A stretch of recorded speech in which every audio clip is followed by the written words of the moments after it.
Hello everyone and welcome to today's Crush the MCAT lesson on the metric system and dimensional analysis.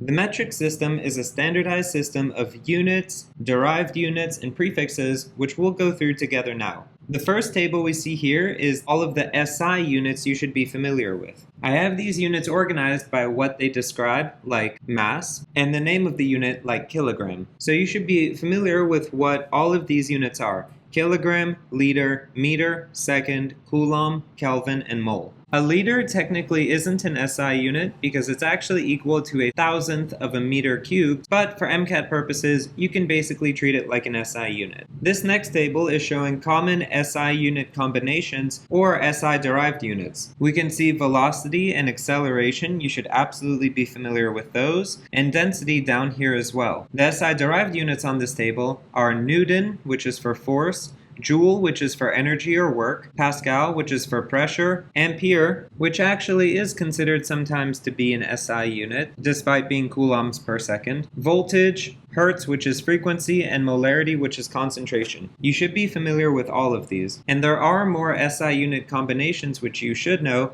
but I go through all of those in the physics lectures. Lastly, you should know these metric prefixes. I've bolded the most high yield ones, but there is a chance you could be asked about any of these on your MCAT. Make sure for these prefixes that you're comfortable converting back and forth between them. For instance, if I ask you to convert from millimeter to kilometer, you should be comfortable in understanding that from 10 to the negative third, you get to 10 to the positive third by multiplying this by 10 to the sixth, and that'll get you to kilo from milli.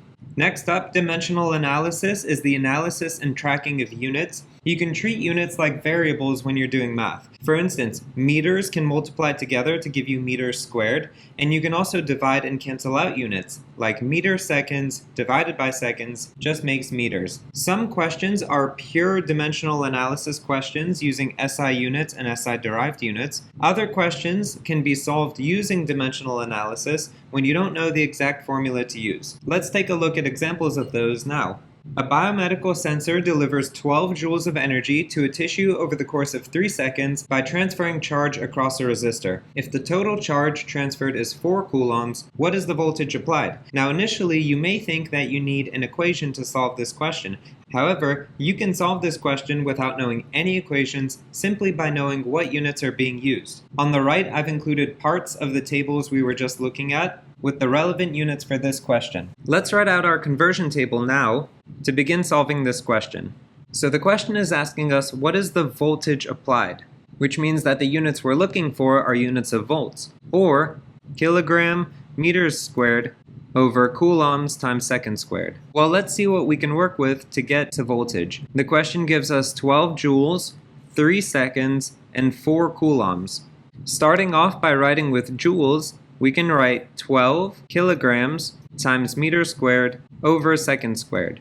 Now, if we compare our joules, which is the unit we started with the volts, which is the unit we're looking for, we can see that both have kilograms times meter squared and both have seconds squared, but they don't match perfectly because one thing is missing from joules, and that's coulombs. We need to divide joules by coulombs in order to get volts. So that means we need to divide this quantity of 12 joules by 4 coulombs, and that means our math is as easy as 12 divided by 4 equals 3 volts, which leads us to B, which is the correct answer.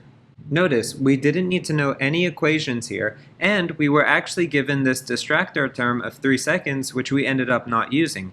And we knew we didn't have to use it because seconds squared was on the bottom for both joules and for volts. So there was no room for another seconds term either on the top or the bottom.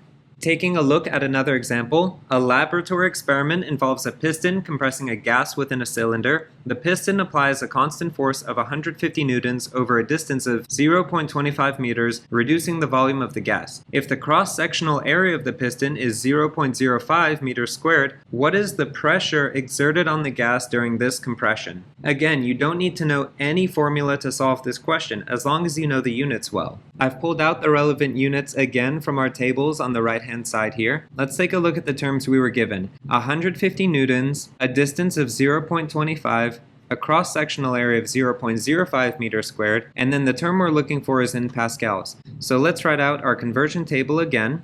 Let's write out the unit that we're looking for, which is pressure in pascals. So we'll write kilograms divided by meters times seconds squared.